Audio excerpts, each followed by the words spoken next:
Secundaria primer grado. Matemáticas. ¿Cómo han variado las cosas? Que las alumnas y los alumnos reconozcan que en su entorno se dan múltiples interacciones que presentan una variación lineal.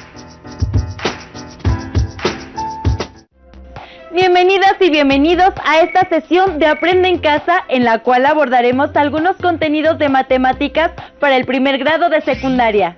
Ahora que estarán trabajando desde sus hogares, relájense, pónganse cómodos y sobre todo, sean pacientes. De este modo lograrán avanzar y obtener mejores resultados en esta nueva propuesta de educación a distancia.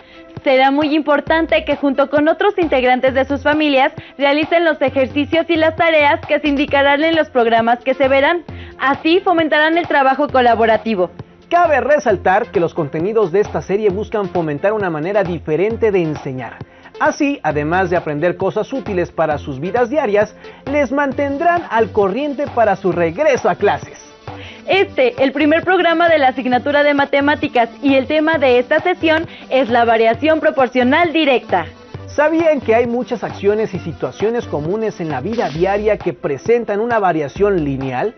En el mercado, en el fútbol e incluso en sus propias personas. Entender cómo funciona esta variación y conservar sus propiedades les será muy útil, y una vez que les quede claro el tema, lograrán mejores resultados en sus actividades.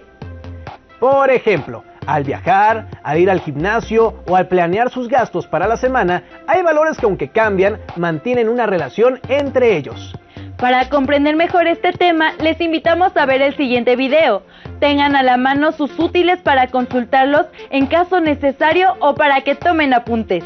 Ahora sí, pongan mucha atención y al terminar el video, regresaremos con ustedes.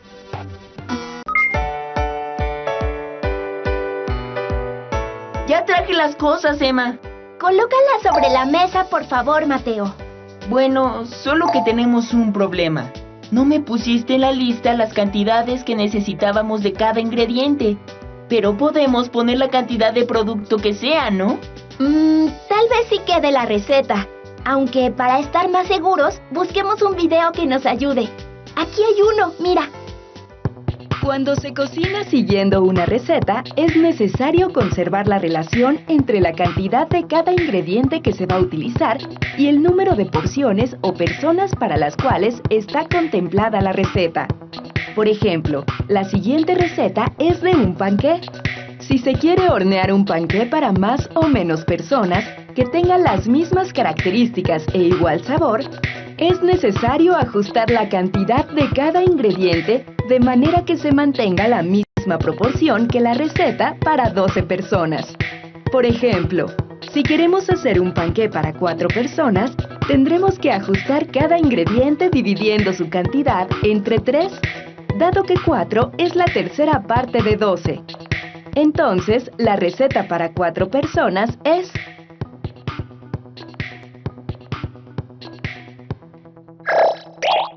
El concreto es la mezcla de 4 elementos básicos: cemento, arena, grava y agua. La aplicación y las características del concreto se determinan según el elemento en el cual será aplicado.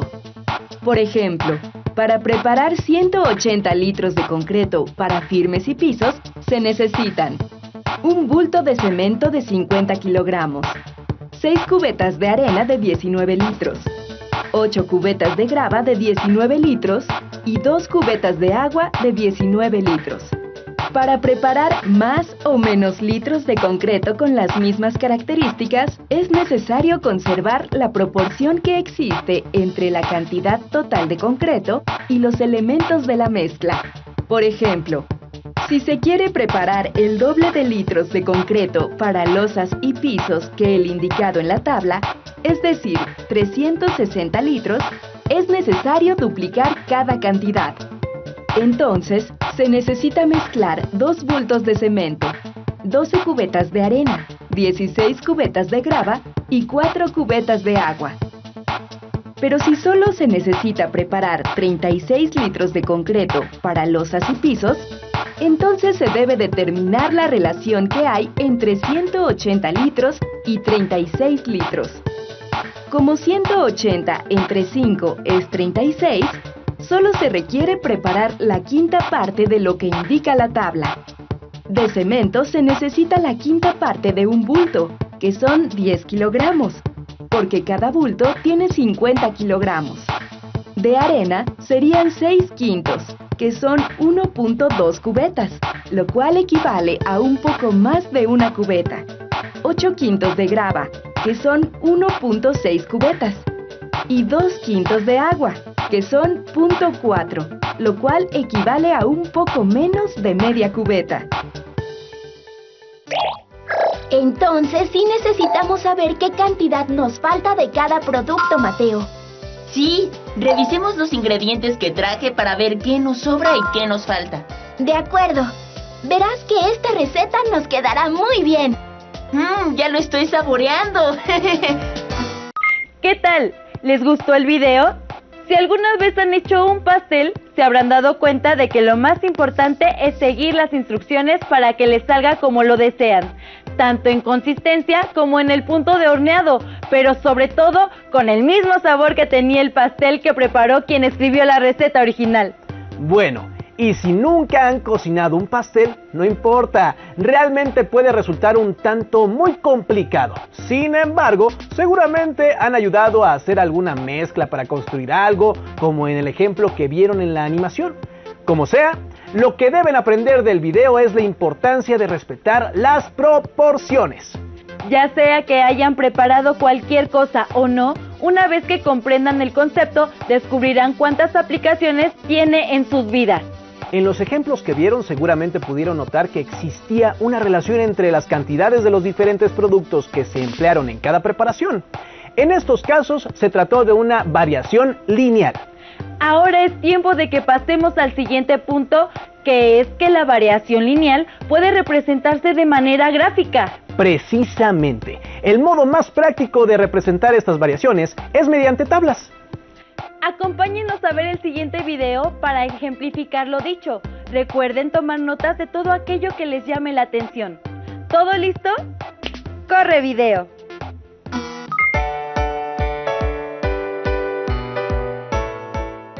Ya vámonos, ¿qué miras? Esta tabla de precios del aguacate. Está carísimo. Sí, pero no es eso lo que llamó mi atención, sino la relación entre el peso y el precio. Me recordó la clase de hoy. Las tablas de datos muestran la relación de variación entre las magnitudes que contienen. Hay magnitudes que guardan una proporción directa entre sí. Veamos un ejemplo. Esta tabla muestra la relación entre la medida del lado de un cuadrado y su perímetro. Pausa el video para que puedas analizarla. ¿Listo? Ahora responde. Cuando aumenta la longitud del lado de un cuadrado, ¿aumenta o disminuye su perímetro? ¿Ya tienes la respuesta? Muy bien. Si la longitud del lado crece, su perímetro también. Y cuando la longitud del lado decrece, su perímetro también. Ahora, tenemos que deducir si crecen y decrecen en la misma proporción. Para ello, vamos a analizar su comportamiento.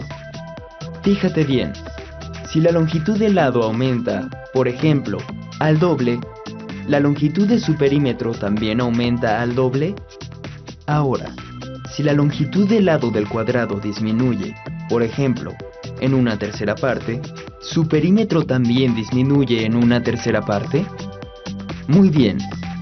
En ambos casos, la tabla se comporta de manera proporcional. Si el lado mide 1 centímetro, su perímetro es de 4 centímetros. Y si mide 2 centímetros, su perímetro es de 8 centímetros. 2 es el doble de 1 y 8 el doble de 4. En cuanto a su decrecimiento, también se comporta de manera proporcional. Cuando el lado mide 9 centímetros, su perímetro es de 36 centímetros. Si dividimos la longitud del lado entre 3, obtenemos como resultado 3 centímetros. Y cuando dividimos el perímetro entre 3, el resultado es 12 centímetros. Por lo que podemos ver que también disminuye de manera proporcional. Vamos a hacer un último análisis con esta tabla. Si divides los datos de la columna derecha entre el dato correspondiente a la columna de la izquierda, ¿qué número obtienes en todos los casos? Si divides 4 entre 1, el resultado es 4. Si divides 8 entre 2, el resultado es 4. Si divides 12 entre 3, el resultado es 4. Si divides 16 entre 4, el resultado es 4. Si divides 36 entre 9, el resultado también es 4. Esto se debe a que el perímetro de un cuadrado es la suma de sus 4 lados, por lo que podemos concluir que las magnitudes de esta tabla tienen variación proporcional directa. Pasemos a otro ejemplo. Ahora mira bien esta tabla. Muestra la estatura y edad de 5 personas. Analiza con cuidado los datos. Ahora contesta. ¿Crees que la estatura y edad de una persona tienen una variación proporcional directa? Tienes razón. Los datos en esta tabla no son magnitudes con variación proporcional directa, porque al doble de una edad no le corresponde el doble de una estatura. Por ejemplo, Mariana tiene el doble de la edad de Julián, pero si midiera el doble, entonces Mariana mediría 3 metros y 70 centímetros. ¡Imposible! Observa esta tabla. En ella se muestra la relación entre la cantidad de harina que se necesita para hacer un pastel y el número de personas. Ahora contesta. Según la información que se muestra, cuando aumenta o disminuye la cantidad de harina requerida para hacer el pastel, aumenta o disminuye el número de personas. Pausa el video y analiza la tabla. Como pudiste observar, si una aumenta, la otra también. Ahora, si divides los datos de la primera columna entre el dato que le corresponde de la segunda columna, ¿qué resultado obtienes? Al dividir los datos de la primera columna entre el dato correspondiente a la segunda, el resultado siempre es 50. Entonces, ¿las magnitudes de la tabla tienen o no una variación proporcional directa? Exacto. Esta es una tabla de variación proporcional directa. Entonces, ¿cuál es tu conclusión de la tabla que estabas viendo? ¿Existe una relación proporcional entre el peso y el precio del aguacate? Ya estamos de vuelta aquí, en el estudio. Siempre que compramos algo en el mercado y se ve involucrado su precio y su peso en gramos, nos encontramos ante una situación de la vida diaria que bien ejemplifica la presencia de la variación lineal. ¿A ti ya se te había ocurrido esto? Sí, aunque para ser sincera fue porque ya había visto el video.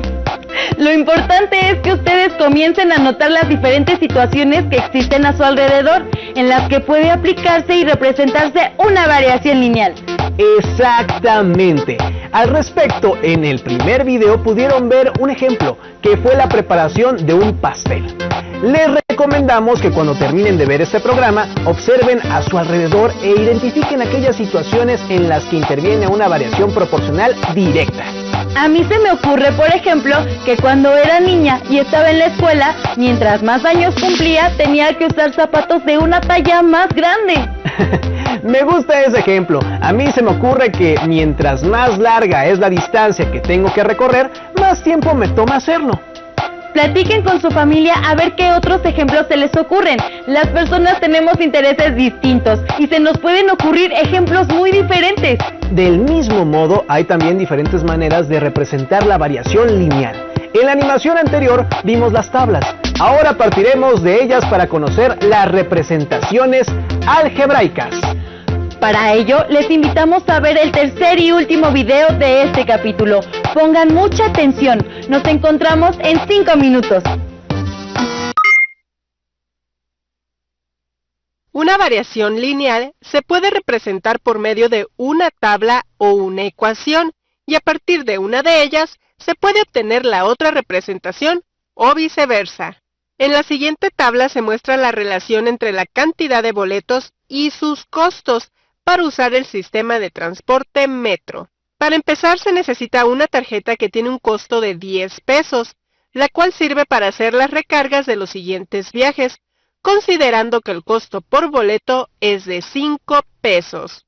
Entonces, al viajar por primera vez, se pagan 15 pesos. Al viajar 2 veces, se pagan 20 pesos. Y esta relación entre las variables se mantiene constante. Es decir, si aumenta la cantidad de boletos, también aumenta la cantidad de dinero para pagarlos. Una vez que se identifica esta variación, es posible que a partir de la tabla se pueda encontrar una ecuación algebraica que permita calcular el costo de los viajes para cualquier cantidad de boletos en el metro. Cuando se paga por primera vez 10 pesos, no se adquieren boletos, pero se debe hacer el pago de la tarjeta. En el primer viaje se pagan 15 pesos, que es el resultado de multiplicar el costo por boleto por la cantidad de boletos adquiridos, más el pago de la tarjeta. Al pagar 20 pesos, es el resultado de multiplicar el costo por boleto por la cantidad de boletos adquiridos, que en este caso son 2, más el pago de la tarjeta. A partir de estos ejemplos, el costo por la cantidad de boletos adquiridos, que se nombra como C, será igual a multiplicar 5 por la cantidad de boletos que se compren, el cual se nombra como B, más el pago de los 10 pesos de la tarjeta. Así que esta es la ecuación que representa las variaciones de la tabla. Como el costo por la cantidad de boletos adquiridos depende de cuántos boletos se quieran comprar, entonces C será la variable dependiente o de salida, y la cantidad de boletos, la variable independiente o de entrada. De esta forma, se ha obtenido la ecuación de una variación lineal a partir de su tabla, la cual cumple con su representación general.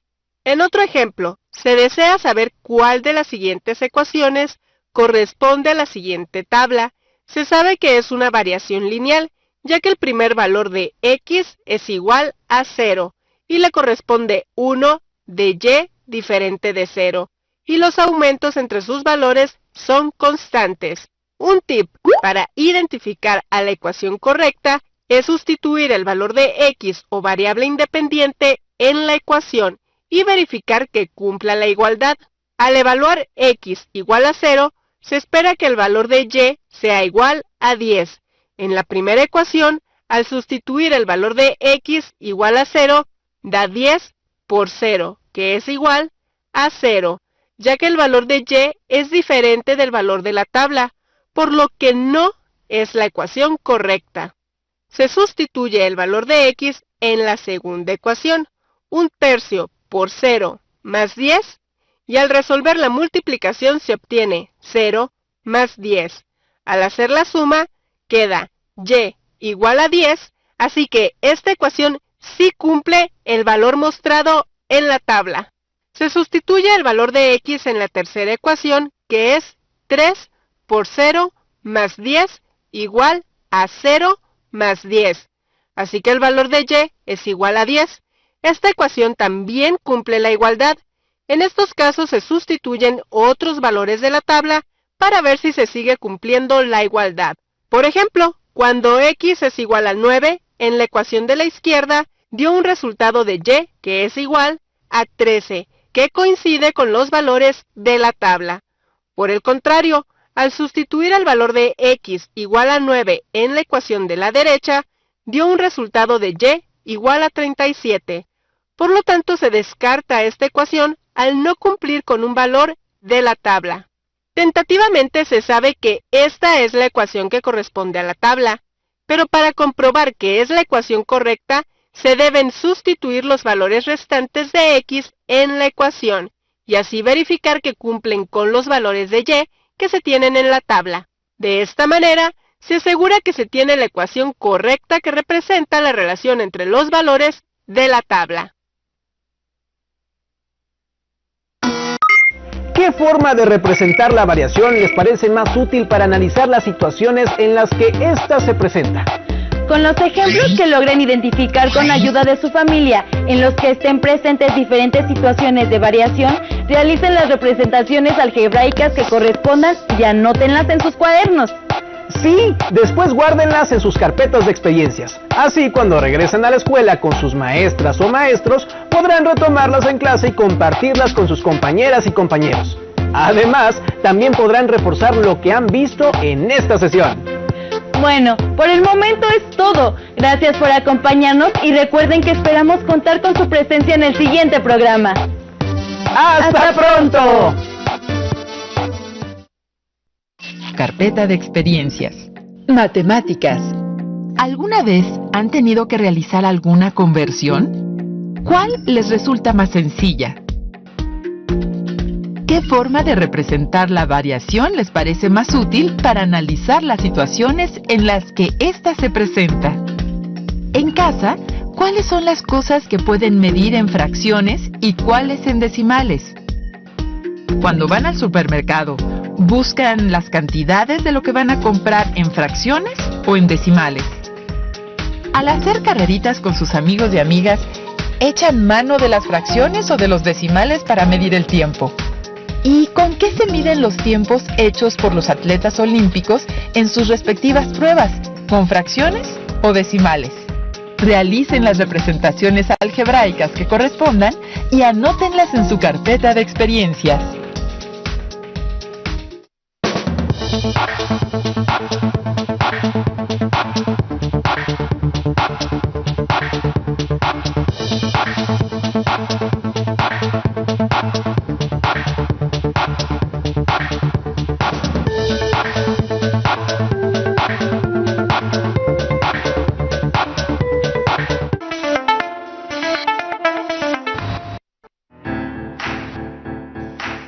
Secundaria primer grado. Geografía. ¿Cuál es la importancia de las actividades primarias? Conocer la importancia de las actividades económicas primarias y algunas de sus novedades. ¿Qué tal, alumnas y alumnos de primer grado de secundaria? Sean bienvenidas y bienvenidos a la programación de Aprende en Casa. Una propuesta diferente para que desde su casa ustedes puedan acercarse a los contenidos de las asignaturas y áreas de primer grado. Estos contenidos les serán de mucha ayuda en su crecimiento personal y cuando regresen a la escuela. Hoy vamos a conocer la importancia de las actividades económicas primarias y algunas novedades en torno a ellas. Las actividades económicas primarias son las que realizamos los seres humanos para cubrir nuestras necesidades básicas, como alimentación, vestido y vivienda. Por ejemplo, la ropa y el calzado que vestimos no estarían a nuestra disposición si no fuera por la participación de la agricultura y la ganadería en la obtención de las materias primas para elaborar estos productos. Veamos otros ejemplos en el siguiente video. Hola, ¿qué tal? Hoy les presento el mercado de mi colonia. Ahí podemos encontrar de todo, frutas, verduras y la zona de carnicerías, etc. Es muy fácil seleccionar, comprar y llevar a casa todo lo que necesitamos para comer rico. Pero, ¿alguna vez se han preguntado sobre el trabajo que realizan los agricultores y los ganaderos para producir nuestros alimentos? Le voy a llamar a Tlali. Quizá ella tenga alguna cápsula sobre este tema. Hola, Edmundo, ¿en qué te puedo ayudar? Me gustaría que nuestros seguidores conozcan todo lo que hay detrás de la producción de nuestros alimentos. ¿Nos puedes ayudar? Claro, la agricultura y la ganadería son dos actividades básicas para nuestro desarrollo. Aquí está la cápsula, veámosla.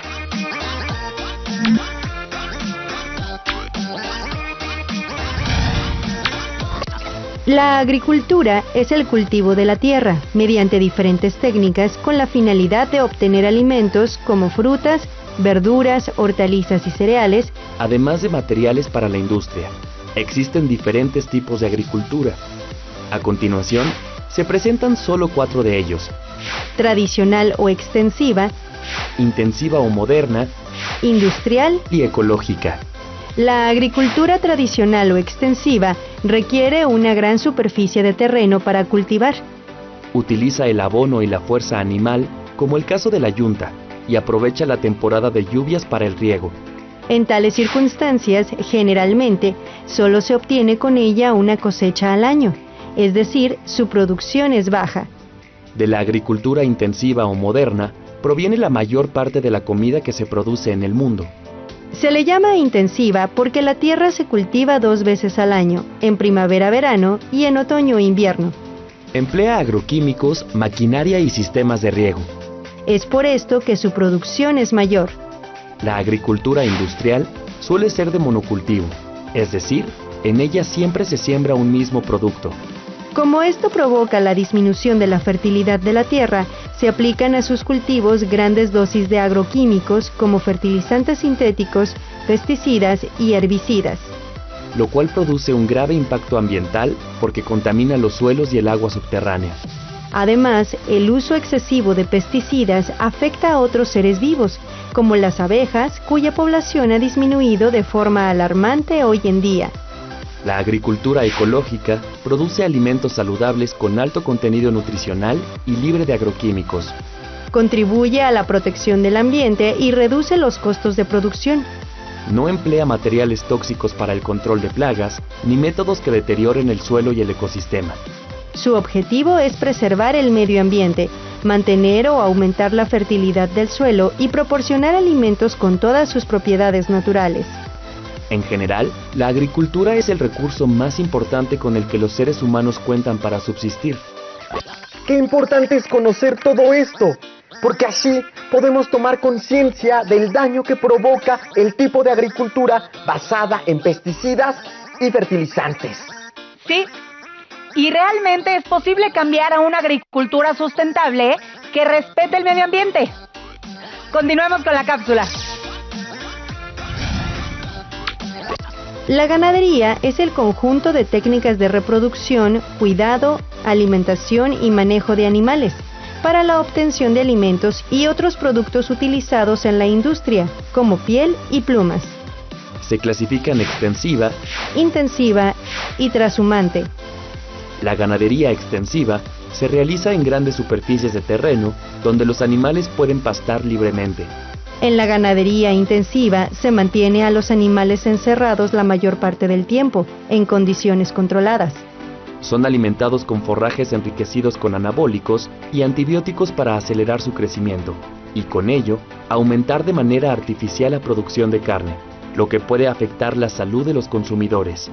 La ganadería trashumante es rotativa. El pastoreo se realiza de acuerdo con la disponibilidad de pastos y agua durante las estaciones del año. Los ganados más comunes son bovino, ovino, caprino, porcino y avícola. La ganadería es una de las actividades más antiguas que el ser humano ha realizado desde tiempos prehistóricos para obtener alimento y vestido. Sin embargo, es necesario encontrar un equilibrio en donde se cubran las necesidades alimenticias de los seres humanos sin que ello signifique riesgos para la salud y una vida de sufrimiento para los animales. Así es. Por eso es importante que estas actividades se lleven a cabo a través de proyectos de desarrollo sustentable. Te agradezco la información, Tlali. De nada, Edmundo. Me despido de ti y de tu audiencia. Adiós, Tlali. Adiós, amigos. Nos vemos en el camino. ¿Por qué son importantes la agricultura y ganadería? Existen diferentes tipos de ambas y cada una cuenta con distintas características. ¿Qué tipo de agricultura consideran que ofrece más beneficios? Además, aplicar los principios de la sustentabilidad en la ganadería y la agricultura puede significar una menor presión sobre los recursos naturales e incluso propiciar relaciones comerciales más justas entre los países. La aplicación de los avances de la ciencia y la tecnología en las actividades económicas primarias también pueden contribuir a lo anterior, como en el caso de la agricultura digital. Observen. Hola, ¿cómo están? Hoy quiero comentarles algo que leí y que me parece muy interesante, pero déjenme marcarle a Tlali para que también lo sepa.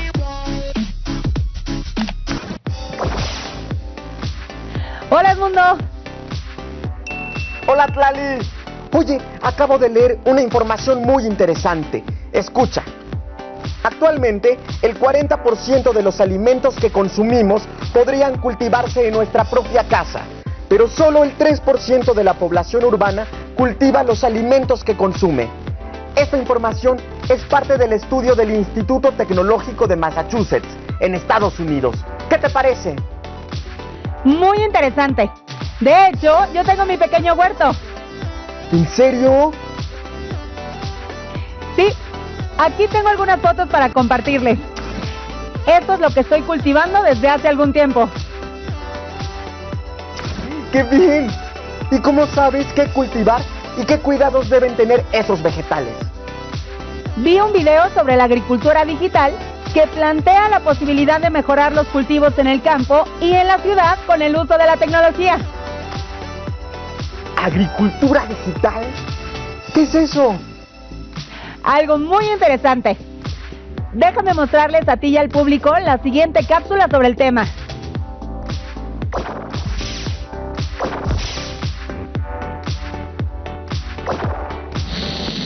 Agricultura digital es el uso de la tecnología y los sistemas de datos en la agricultura para hacerla una actividad más rentable y sostenible, en el aspecto social, económico y ambiental. Además, ofrece la posibilidad de obtener alimentos seguros, nutritivos y benéficos para todos. Un ejemplo de este tipo de agricultura es la que se lleva a cabo con sensores colocados en los cultivos para registrar la humedad, las horas de sol, la temperatura, la cantidad de agua en la tierra e incluso el contenido de minerales en el suelo. Los datos recolectados se suben a la nube, se analizan y se genera información. Posteriormente, el agricultor puede descargar con su celular toda la información obtenida y tomar decisiones para mejorar su cultivo. Por ejemplo, aplicar tratamientos fitosanitarios o fertilizantes cuando se justifique ante una amenaza real de plaga o enfermedad. U observar los informes sobre el tiempo atmosférico para prevenir su impacto en los cultivos. Si sabe que va a llover, no será necesario regar el cultivo, pero sí protegerlo en caso de que haya riesgo de granizo. Otra tecnología que ayuda a prevenir las plagas antes de que arruinen los cultivos son los drones. Estos vehículos autónomos detectan desde el cielo las plagas, las analizan y notifican sobre los insecticidas y pesticidas necesarios para combatirlas. Incluso pueden aplicar esos agroquímicos. De esta forma, el agricultor puede reducir costos y aumentar su rendimiento. Otra vertiente de la agricultura digital es la que se puede realizar en las grandes ciudades.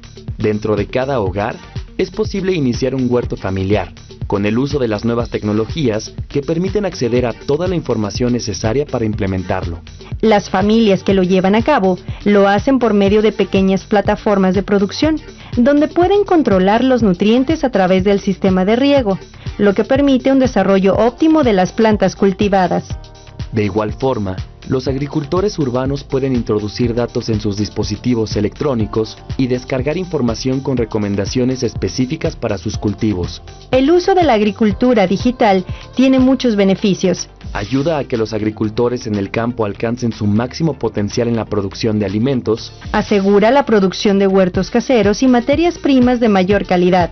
Es decir, permite obtener alimentos sanos y nutritivos. Reduce el uso de pesticidas y agua en los cultivos, lo que evita daños al medio ambiente, porque no se contamina ni se desperdicia el vital líquido al permitir un mejor aprovechamiento del mismo. Ofrece la posibilidad de garantizar el abasto de alimentos tanto de las poblaciones actuales como de las generaciones futuras.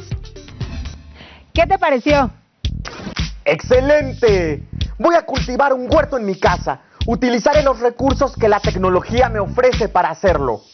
¿Saben si en su localidad se emplea la agricultura digital? Podrían investigar qué técnicas de cultivo se practican en donde ustedes viven y colocar un huerto familiar apoyados en la tecnología. Tlali, muchas gracias por todo. Gracias a ti. Saludos a la audiencia. Adiós, amigos. ¡Nos vemos en el camino! El avance de la tecnología permite mejorar las formas de producción y esto también aplica para el campo. Si bien no todos los países cuentan con dichos procedimientos, es bueno informarse acerca de estas innovaciones. ¿Conocían la agricultura digital? ¿Qué métodos y técnicas se pueden llevar a cabo para implementarla en casa? Y no solo a través de la agricultura y la ganadería, las sociedades satisfacen sus necesidades. Existe otra actividad que provee alimentos como el pescado, los camarones, el pulpo y los ostiones: la pesca. ¿Qué saben acerca de la distribución de las principales zonas pesqueras en el mundo?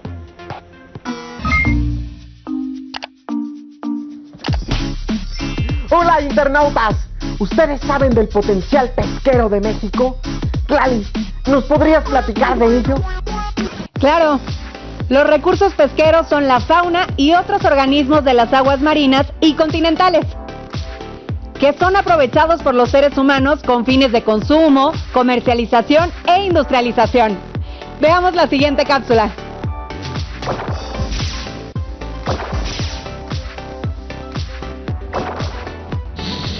La pesca es la captura de peces y otros organismos acuáticos en océanos, lagos y ríos. Proporciona alimentos y materia prima para la industria. Además, es fuente de empleo de millones de personas en el planeta. Como industria, se encarga de la recolección, procesamiento, comercialización y distribución de los productos pesqueros. La mayor actividad pesquera se lleva a cabo en los mares, en grandes barcos con alta tecnología. Está orientada al consumo internacional. Le sigue la pesca ribereña, que provee a los mercados locales. Se hace en medianas y pequeñas embarcaciones cerca de las costas. La pesca de autoconsumo se lleva a cabo de manera manual, próxima a la costa o en los ríos, mediante lanchas o balsas. Como su nombre lo refiere, es para alimento de la población.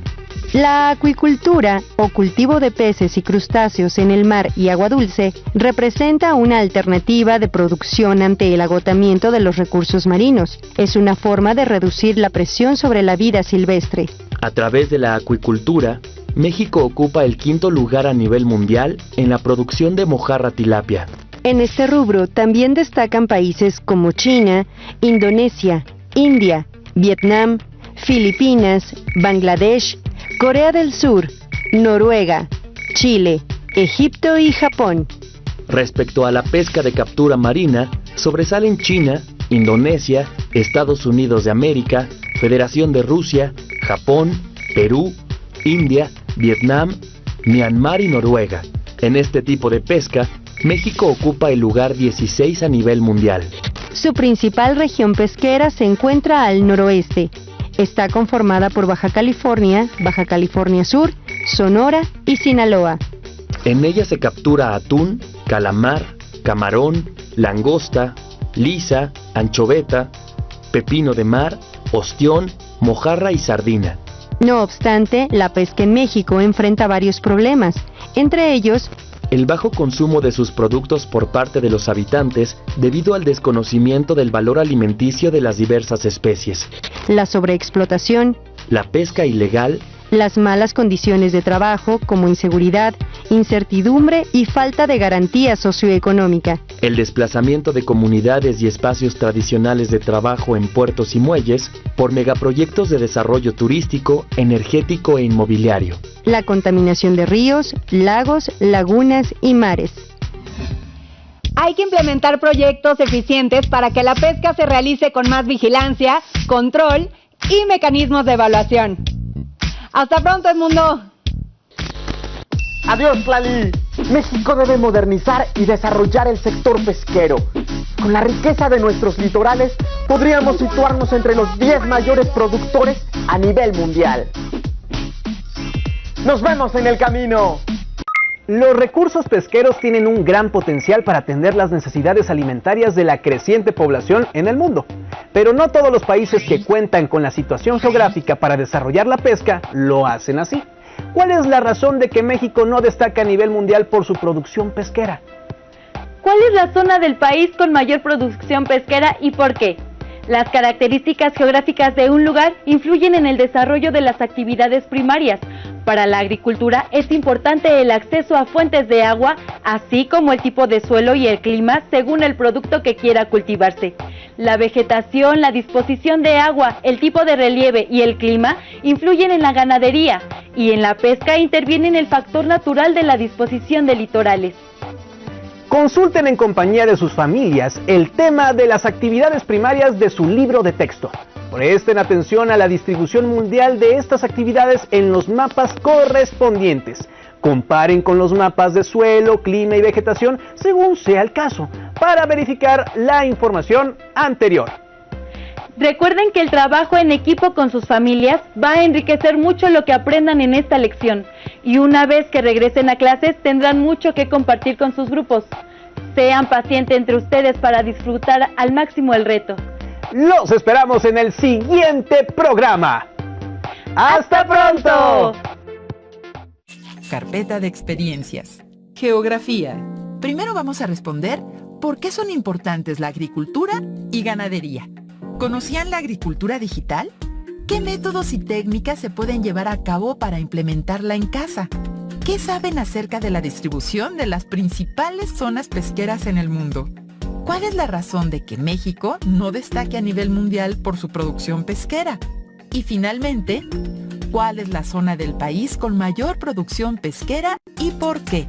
Consulten en compañía de sus familias el tema de las actividades primarias de su libro de texto y presten atención a la distribución mundial de estas actividades en los mapas correspondientes. No olviden guardar todas sus respuestas en la carpeta de experiencias.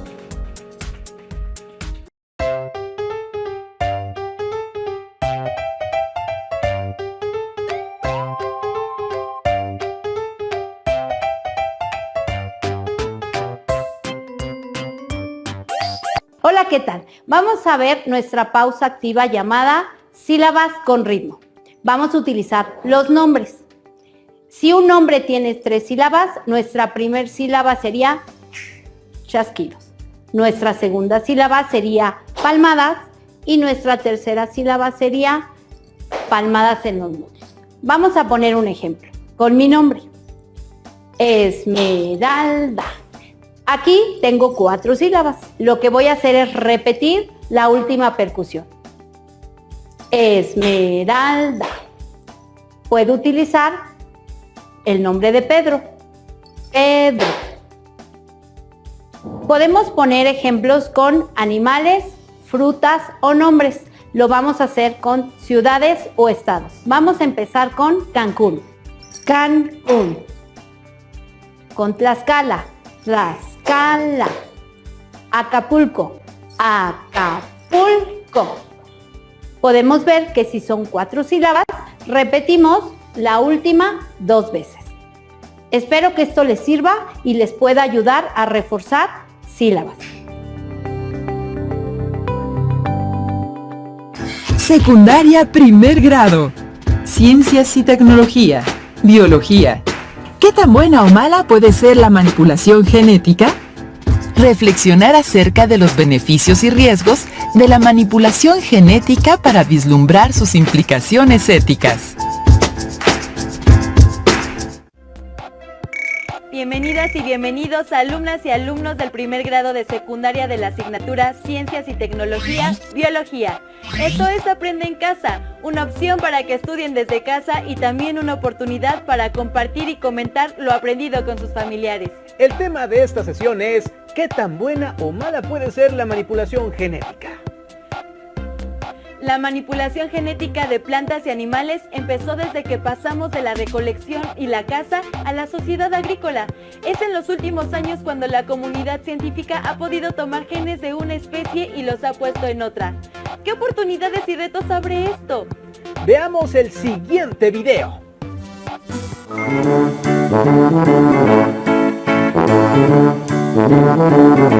Hoy va a estar padre la clase de Ciencias y Tecnología. Sí, me encanta cuando entramos al laboratorio. Pues vamos. La biotecnología es tan antigua como las primeras intervenciones humanas en la obtención y transformación de plantas y animales para su beneficio. A lo largo de la historia, los seres humanos han seleccionado plantas y animales con ciertos rasgos y han propiciado su reproducción. De esta manera se han transformado y mejorado las características de muchas especies que forman parte de nuestra vida actual.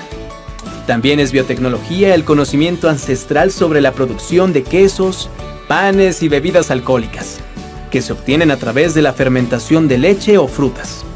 En el siglo XIX, Louis Pasteur descubrió los microorganismos responsables de la fermentación, las levaduras. Desde entonces se ha buscado mejorar los cultivos de bacterias y levaduras con las que se obtienen los alimentos que son producto de la fermentación.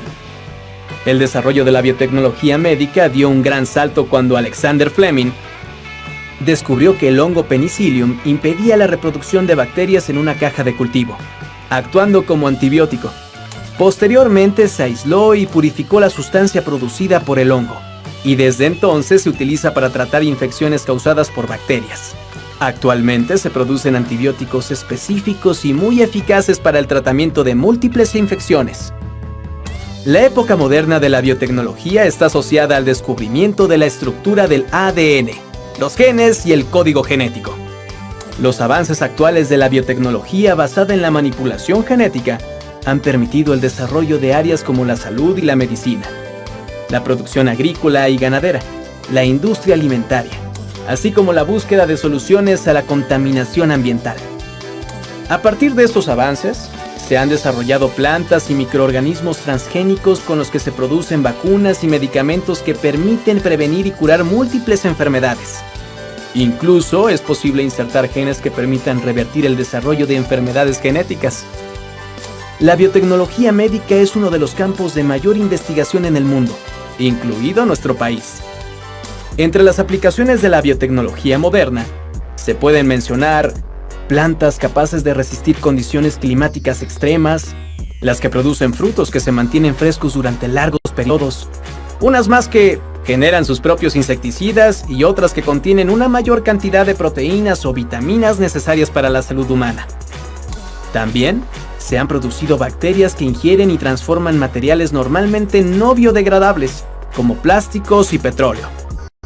O incluso ganado al que se le han insertado genes humanos para producir leche con cierto tipo de proteínas, que se emplean en la elaboración de medicamentos. Como podrás observar, son muchos los beneficios que puede aportar la biotecnología moderna. Sin embargo, es necesario considerar que la producción de ciertos organismos genéticamente modificados pueden afectar al medio ambiente y la salud humana. Un aspecto de suma importancia es tomar en cuenta las aplicaciones que pueden lesionar la integridad de las personas. Es así que ha surgido la bioética, campo de investigación científica y social, que busca vigilar y regular la forma en la que se usa la biotecnología moderna, prohibiendo las que lastimen o pongan en riesgo la salud e integridad de los seres humanos. Ya me quiero comer este yogurt. Sí, pero tienes que dejar que fermente como dijo la maestra. Ya sé, pero qué padre todas las cosas que ha hecho la biotecnología. Sí, pero también tiene sus riesgos. ¿Y ustedes qué tomarían en cuenta para que los experimentos de manipulación genética se realicen con ética y responsabilidad? ¿Cuáles consideran que pueden ser los mayores beneficios que ofrece la manipulación genética? ¿Cuáles consideran que pueden ser los mayores riesgos? Veamos qué relación hay entre los alimentos transgénicos y la salud.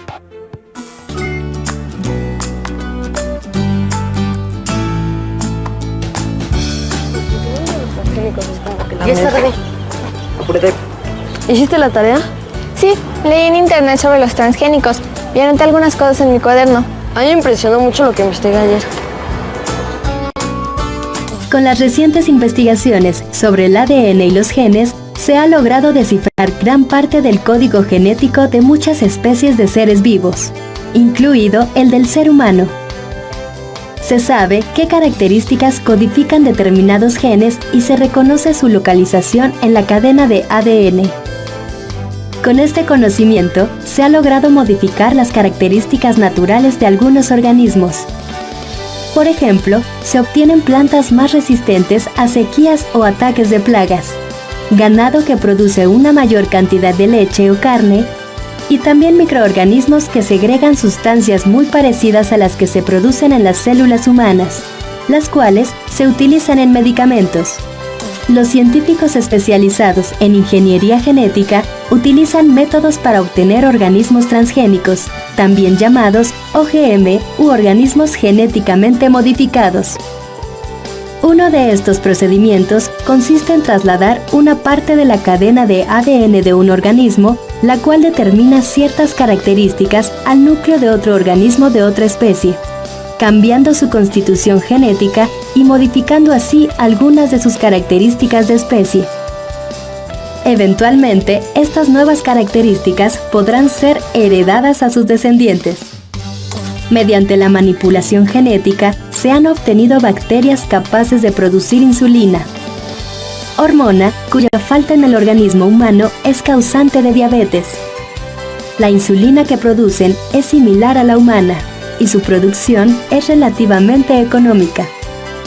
Desde hace 20 años, se producen alimentos con organismos transgénicos. Sin embargo, algunos científicos, productores, agricultores y consumidores dudan sobre su seguridad y promueven la discusión acerca de los efectos que pueden tener en la salud humana. Por ello, se insiste en la necesidad de profundizar en las investigaciones que aclaren estas situaciones. También hay preocupación sobre el efecto que los transgénicos tienen en la reproducción de especies no transgénicas, en el suelo y en los ecosistemas. Hoy en día, aunque los estudios aún continúan, ya se producen y comercializan gran cantidad de ingredientes y productos alimenticios, que son el resultado de cultivos transgénicos. Algunos se importan, principalmente de los Estados Unidos, como las harinas de maíz y de soya, los cuales se utilizan en la elaboración de productos industrializados.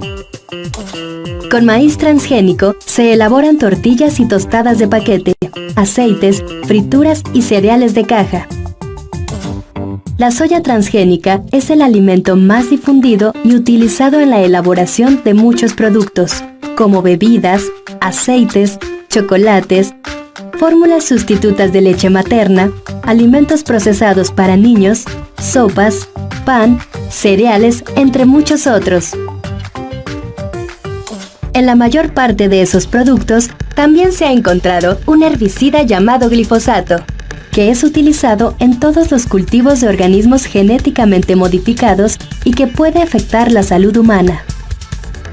Hay teorías derivadas de varios estudios científicos mencionando que algunas alergias, alteraciones en el sistema inmunológico e inclusive varias enfermedades severas tienen su origen en los alimentos elaborados con productos transgénicos. El consumo de carne o leche de ganado alimentado con semillas y forrajes transgénicos se asocia con ciertos tipos de cáncer. Los productos que se venden en nuestro país no informan al consumidor si el producto que compra contiene organismos genéticamente modificados. En Europa, las organizaciones de consumidores han exigido que los alimentos con transgénicos se etiqueten informando su contenido. En México, la Universidad Nacional Autónoma de México, el Instituto Politécnico Nacional y el Instituto Nacional de Medicina Genómica investigan sobre los efectos de los transgénicos y los organismos genéticamente modificados en la salud, pero aún es un largo camino. Cuando llegamos te había dicho que me había impresionado lo que leí, pero Ya sé, eso de no saber lo que comemos no está bien. Todos los productos deberían estar etiquetados debidamente. Sí, la tarea que nos dejaron está muy difícil, ¿no crees? Hay que hacer una lista de pros y contras de los transgénicos. Es muy importante saber todo eso. Sí. ¿Y tú, ya tienes tu lista de pros y contras de los transgénicos? ¿Cuáles creen que son los mayores beneficios que ofrece la manipulación genética a la salud? ¿Cuáles creen que son los mayores riesgos? Ahora reflexionemos acerca de sus implicaciones en el medio ambiente. ¿Qué relación podría tener la manipulación genética con la biodiversidad en México? En particular, con el ecosistema que conforma la milpa. Veamos el siguiente video. Qué emoción que vamos a hacer este paseo. Sí, dicen que vamos a dormir en el campo. Pues claro, ese es el chiste, convivir con la naturaleza. Sí, va a ser bien padre. Nuestros antepasados crearon una forma de cultivo de maíz en el cual se incluyen, en la misma parcela, otras plantas comestibles y medicinales. Este sembradío recibe el nombre de milpa, del náhuatl mili, cultivo, y pan, encima del lugar. Es un policultivo, al contrario del monocultivo, en el cual solo se produce maíz, eliminando todo vegetal ajeno. El producto principal es el maíz, pero también se obtienen calabaza y frijol. Estos tres productos se reconocen como tríada mesoamericana. Además, se obtienen diversas variedades de chiles, habas, tomates, tomatillos y, de manera natural, se propicia el crecimiento de quelites como las verdolagas, huazontles, romeritos, así como algunas plantas medicinales. De igual manera, en este espacio se recolectan hongos, insectos comestibles, chapulines, roedores, tuzas y armadillos, los cuales forman parte de la alimentación de los campesinos milperos. Es frecuente encontrar la milpa rodeada por árboles frutales, nopales y magueyes, utilizados para bordear sus campos de cultivo. En la milpa se aprovechan como recursos alimentarios, lo que en otro tipo de cultivo se considera plaga. Por ejemplo, el hongo huitlacoche, considerado una delicia en la cocina mexicana. En las diferentes regiones climáticas de nuestro país se cultivan distintos tipos de milpas, y los productos que se obtienen, siempre alrededor del maíz, dependen del clima, del tipo de suelo, de los recursos disponibles, de las tradiciones y necesidades alimentarias. Y claro, de los saberes que los campesinos van construyendo con sus experiencias compartidas. La milpa brinda a los campesinos los alimentos ricos en los nutrientes que conforman una dieta correcta, completa, suficiente, variada y equilibrada, y permite la autosuficiencia alimentaria. La milpa representa un ecosistema diverso, en donde interactúan los factores abióticos, luz, agua y suelo, con una gran cantidad de especies de plantas, animales, hongos y microorganismos. Estas interacciones y convivencia conforman extensas cadenas y redes alimentarias. También se favorecen otras interacciones. Por ejemplo, los tallos de la planta de maíz sostienen las guías de las plantas de frijol y las aves e insectos propician la polinización. Es así que la milpa, como ecosistema complejo, permite el control biológico de plagas, la conservación de la fertilidad del suelo y la conservación de especies. Veamos el Valle del Yaqui, en Sonora, en donde el cultivo tradicional se hace en medio del monte, rodeado por la fauna y flora original. Los campesinos no necesitan aplicar insecticidas ni herbicidas para cuidar su cultivo, pues el control de plagas se lleva a cabo de manera natural. Cerca de esta comunidad hay lugares que tienen plantíos que parecen perfectos. Todas las plantas son idénticas, pues se le da una mayor importancia a la producción comercial y mercantil. Por ello se usan insecticidas, herbicidas y fertilizantes que, a la larga, agotan y contaminan el suelo, y a los mismos cultivos. Alrededor de la milpa hay tradiciones y expresiones culturales, como los rituales de agradecimiento a la Madre Tierra, con cantos, danzas y oraciones. Se ofrendan flores y se invoca a su generosidad. La milpa tiene beneficios nutricionales, ecológicos y culturales. Es completamente orgánica y libre de agroquímicos. Cuando los campesinos preparan la tierra, seleccionan las semillas, las siembran y cuidan su cultivo. Le llaman hacer milpa. Pero también se hace milpa cuando se reconoce y valoramos sus beneficios alimenticios, culturales y ecológicos y, por supuesto, cuando consumimos a precio justo lo que de ella se obtiene.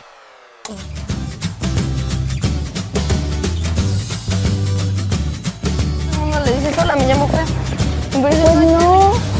¿Qué fue lo que más te gustó? Pues reconocer que las milpas fueron creadas por nuestros antepasados y los beneficios que tiene con la siembra de otras plantas, además del maíz. Y en comparación con los ¿cómo se llamaban? Policultivos, Pablo, policultivos. Sí, a mí me llamó la atención lo mismo. Lo que más me gusta es que no usan insecticidas ni herbicidas. Pensándolo bien, lo que más me gustó fue comer lo que produce la milpa. Los frijoles estaban buenos.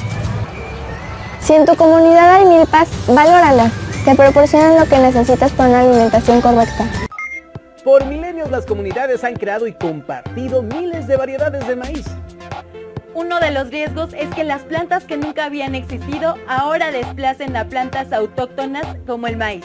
¿Qué repercusiones podría tener esto? Las implicaciones de la manipulación genética siguen en debate. Por ello es importante estar al día, con información que obtengan de fuentes confiables. ¿Cuál es su postura al respecto? ¿Están a favor o en contra? Registren sus opiniones. También pidan a sus familiares sus puntos de vista e investiguen qué otras posturas existen en revistas de divulgación científica, contrástenlas con las suyas y enriquezcan sus argumentos. Anoten las respuestas a las preguntas que les hemos planteado y guárdenlas en su carpeta de experiencias. Cuando regresen a clases, podrán compartirlas con su maestro. Esta ha sido una sesión más de Aprende en Casa. Sigan nuestras transmisiones y continúen aprendiendo. ¡Hasta pronto!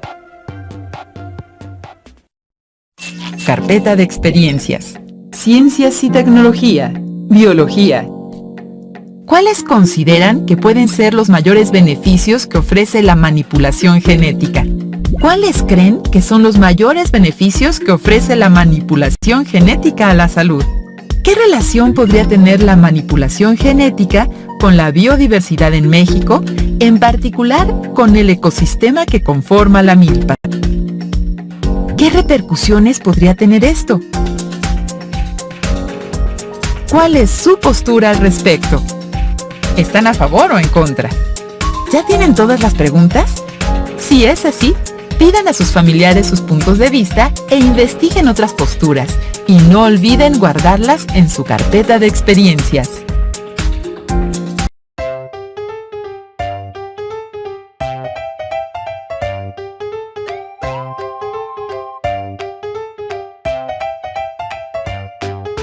Hola, mi nombre es Fernando Mejía y en esta ocasión vamos a trabajar una pausa activa relacionada con el movimiento de nuestros segmentos corporales.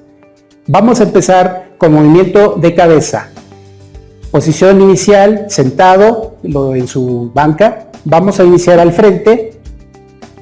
Regresa a posición inicial al centro, atrás y al centro. 8 tiempos. Empezamos.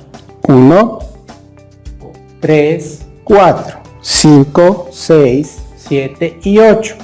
Ahora nos vamos con la parte de los brazos. Vamos a iniciar con los brazos abajo, ¿sí? A un costado. En posición número 1 vamos a extenderlos arriba. Número 2 abajo en 8 tiempos. Lo hacemos ya. 1, 2, 3, 4, 5, 6, 7, 8. Es importante llevar el ritmo. Bien, vamos con la parte de los brazos. Posición inicial, brazos a los costados. Número 1 a los hombros. Número 2 extiendo al frente. Número 3 a los hombros y número 4 abajo a los costados. Iniciamos 8 tiempos. 1, 2, 3, 4, 5, 6, 7 y 8. Bien, ya tenemos 2 movimientos. Ahora, vamos con el tercero. Vamos a colocar las manos en las rodillas y vamos a extender primero pierna derecha, regresa a su posición inicial y después pierna izquierda. Lo contamos en 8 tiempos. ¿Listos? Ya. 1, 2, 3, 4, 5, 6, 7 y 8. Este movimiento lo podemos trabajar desde preescolar. Para nivel primaria y secundaria ya lo podemos modificar un poquito este movimiento y podemos hacerlo con ambos pies. 1, 2, 3, 4, 5, 6, 7 y 8. Es muy importante que estos ejercicios lleven un ritmo. ¿Cuál sería la variante? Meterle música de 2/4 o también podemos hacer equipos divididos por fila, donde los alumnos lleven la primera fila, el primer movimiento, segunda fila, segundo, tercero, cuarto, y así sucesivamente, y podemos alternarlos. Eso podrían hacer las variantes ustedes con sus ideas que tengan y con la creatividad que ustedes puedan incluir en estos movimientos. Les agradezco su atención. Hasta pronto.